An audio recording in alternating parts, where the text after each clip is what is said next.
ओमकारेश्वर की नगरी है। मेरे शंकर कहते हैं ये मेरी नगरी है राजा मानधाता। राजा मानधाता ने कहा आप कृपा कर कर यहीं पर विराजमान हो जाओ। शंकर भगवान ने कहा राजन, मां रेवा के तट से मैं कहीं नहीं जाऊंगा। जगत का कल्याण करने के लिए मैं ओमकारेश्वर बनकर यहां स्थिर होऊंगा, शिवलिंग के रूप में विराजमान होऊंगा।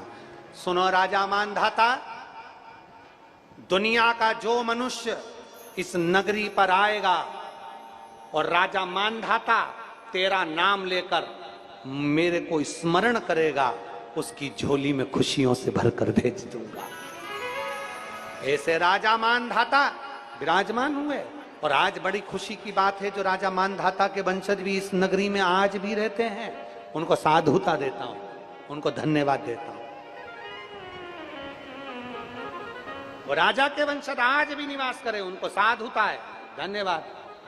राजा मानधाता को वर प्रदान कर दिया, ये नगरी कभी खाली नहीं रहेगी, ये नगरी में कोई भूखा नहीं सोएगा, इस नगरी में कोई प्यासा नहीं रहेगा। भगवान शंकर कहते हैं ये नगरी शंकर की नगरी है। राजा मानधाता, तुम्हारी ये नगरी को मैं स्वीकार करता हूं। जो इस राजा मानधाता की नगरी में अगर भूल से भी पांव रख देगा, जो मांगेगा शंकर कहते हैं उसका भंडार देवाधिदेव महादेव भर देगा। लोगों की मन में ईर्षा जागृत हो गई। शंकर की भक्ति में, शिव की भक्ति में शंकर को जल चढ़ा रहे, शंकर का गुणगान कर रहे, शंकर का गुणगान। इतने में कुछ लोग जो जलने वाले ईर्षा वाले थे, उन्होंने एक यज्ञ करा। यज्ञ कर कर देवताओं से वर मांगा कि एक वर हमको दे दो कि मानधाता की नगरी में पानी ना गिरे। मानधाता की नगरी में पानी नहीं गिरना चाहिए, मानधाता की नगरी में अन्न नहीं होना चाहिए, मानधाता की नगरी में कोई अन्न का भाग ना हो, मानधाता की नगरी में रहने वाला भूखा मरना चाहिए, ये वर दीजिए। देवता जरा विचार करिएगा। त्र्यंबकेश्वर की कथा सुनी आप लोगों ने? अरे जम के तो बोलो, सुनिए त्र्यंबकेश्वर की। त्र्यंबकेश्वर भगवान की कथा सुनी होगी तो उसमें आया होगा, गौतम ऋषि पर गौ हत्या का दोष लगाया। लगाने वाले कोई दूसरे नहीं थे, गौतम बाबा पर गौ हत्या का दोष लगाने वाले कोई दूसरे नहीं थे। वहीं के संत साधु ऋषिवर ब्राह्मण जन, जिन्होंने गौ माता को, गणेश जी को गाय बनाया और गौतम ऋषि के आश्रम में भेज दिया, और गौतम ऋषि के आश्रम में भेजा और गौ माता को, गणेश जी को गाय बनाकर भेजकर कहा कि गणेश जी तुम्हें हम गाय बनाकर भेज रहे हैं, तुम्हें गौ माता बनकर गौतम ऋषि के आश्रम में मरना पड़ेगा, प्राण छोड़ना पड़ेगा। गणेश जी ने कहा ऐसा मत करो, क्यों ऐसा कर रहे हो? बस तुम्हें मरना है गौतम ऋषि के आश्रम में, तुम्हारे प्राण छूटना चाहिए गौतम ऋषि के आश्रम में। और गौतम बाबा के आश्रम में गणेश जी गाय बनकर गए और उनके प्राण छूटे। सारे लोगों ने हाहाकार मचा दिया, ये गौतम ऋषि तो ढोंगी है, इसने ऐसा कर दिया, गौ हत्या का दोष लगा दिया गौतम ऋषि पर। गौतम ऋषि भटकते रहे। तब उनकी धर्म पत्नी ने भगवान ब्रह्मा विष्णु महेश की आराधना करी। तब ब्रह्मा विष्णु महेश 3 शिवलिंग के रूप में प्रकट हो गए और नाम त्र्यंबकेश्वर पड़ा। संतों ने ना जाने वो कहां चले गया। राजा कहता है रात्रि को मुझे प्यास लगी थी, मैं यज्ञ वेदी के पास गया था, पात्र उठाकर जल पी गया। इतने में संत ब्राह्मणों ने कहा महाराज अब संतान रानी से नहीं, आपके गर्भ से पैदा होगी, आपके गर्भ से। राजा कहने लगे ऐसा हो ही नहीं सकता, पुरुष के गर्भ से संतान। बस इतना तो कहना था। थोड़े समय के बाद राजा का पेट बाएं अंग से दुखना प्रारंभ हुआ और वाम भाग से जैसे ही राजा का पेट दुखना प्रारंभ हुआ, उधर फाड़ कर एक बच्चे ने जन्म ले लिया। एक बच्चे ने जन्म ले लिया। जैसे ही बच्चे ने जन्म लिया, जन्म लेते से बच्चा बिलखने लगा, भूख के कारण बिलख रहा था। अब अगर इसको माँ जन्म देती तो स्तन में दूध आता और माँ पिला देती, अब इसको दूध कौन पिलाए? तब राजा की आंख से जल बह रहा था और याद कर रहे महादेव को, तो महादेव ने इंद्र को भेज दिया। इंद्र को भेजा और भेजते से ही इंद्र से कहा जाओ, देवता 33 कोटि देवी देवताओं की जवाबदारी है इस बच्चे को पालना, पोसना, बड़ा करना। ये 33 कोटि देवी देवता करेंगे। इंद्र ने जाकर अपनी एक उंगली उस बालक के मुख में दूध पिलाने के भाव से दे दी। बच्चे का पेट भरा गया। पेट भराते से ही देवताओं ने कह दिया इसकी कोई माँ ने दूध नहीं पिलाया, एक देवताओं ने इसका पालन करा है, इसलिए इसका नाम मानधाता होगा, इसलिए इसका नाम मानधाता होगा। और मानधाता साधारण नहीं होगा। एक शंकर के जल से, शंकर के तेज से, शंकर की प्रतिष्ठा से, शिव की भक्ति से ये राजा का जन्म हुआ है। 33 कोटि देवताओं ने इसका पालन करा है। ये राजा का पुत्र नहीं, ये देवताओं का पुत्र राजा मानधाता कहलाएगा।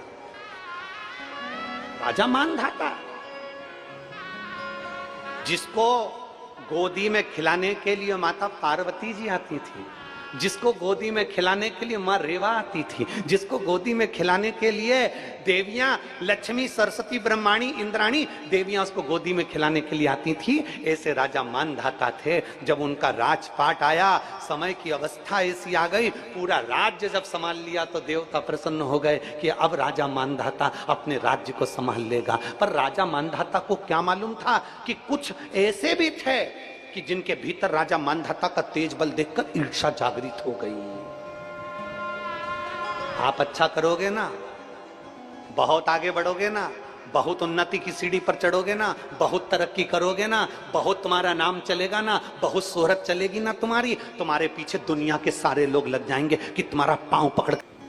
और आज सबसे बड़ी तकलीफ का विषय तो यही है ना कि दुनिया की जो लोग सोच कर बैठे थे हम ये कर लेंगे, हम वो कर लेंगे, मेरे बाबा ने एक लोटा जल से सारी समस्या का हल कर दिया। इसलिए दुनिया के लोग ताने दिए बिगड़ रहते हैं। आज लोग अपशब्द कहते हैं, ताना देते हैं, सुपुराण को अपशब्द कहते हैं। कई लोग कहते हैं ये तो टोना है, ये टोटका है। भले तुम टोना का हो चाहे टोटका करो, पर ऐसे व्यक्ति के चेहरे पर अगर स्माइल आ जाए तो वो टोना टोटका भी श्रेष्ठ है। वो टोना टोटका भी श्रेष्ठ है। 20 साल में अगर गर्भ से बच्चा हो जाए तो वो टोना टोटका भी श्रेष्ठ है। 15-15, 19-19 साल बाद अगर औलाद हो जाए तो वो टोना टोटका भी श्रेष्ठ है। 10-10 साल का कैंसर भी अगर ठीक हो जाए, लीवर किडनी भी ठीक हो जाए तो वो टोटका भी श्रेष्ठ है। भले तुम अपशब्द कहो, ताना देते रहो, गाली देते रहो। आग लगे बस्ती में, मस्ती में, क्या किसको रोई है, चादर तान के सोई है। शिव की भक्ति हो गया। पर 1000 बार आप ओमकारेश्वर आए होगे और मां नर्मदा की स्नान करने के लिए, प्रणाम करने के लिए आए होगे, पर शिव महापुराण की कथा में बैठे हो तो बाबा से अपने दिल की बात जरूर कहकर जाना। मेरा ओमकार बाबा सुनेगा जरूर और झोली भरेगा जरूर। बिना का दर्शन हो रहा था, छोटे छोटे जीवों का दर्शन हो रहा था। कोई मछली बड़ी थी, कोई मछली छोटी थी, कोई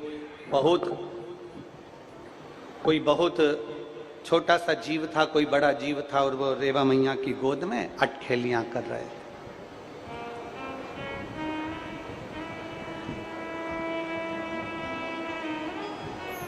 अब मन में ब्राह्मण देवता ने हाथ में पुष्प देकर बिठाया और वो मछलियां, वो जीव दिख रहे थे, तो मन में एक भाव प्रकट हुआ।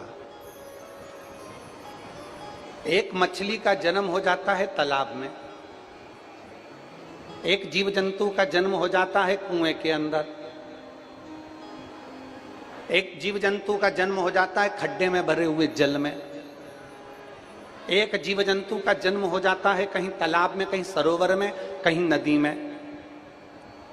पर धन्य है मां नर्मदा, धन्य है मेरी मां, जो तेरी गोद में ये जीव भी अगर जन्म लेते होंगे तो ना जाने इन्होंने कितने तप करे होंगे, तब जाकर ये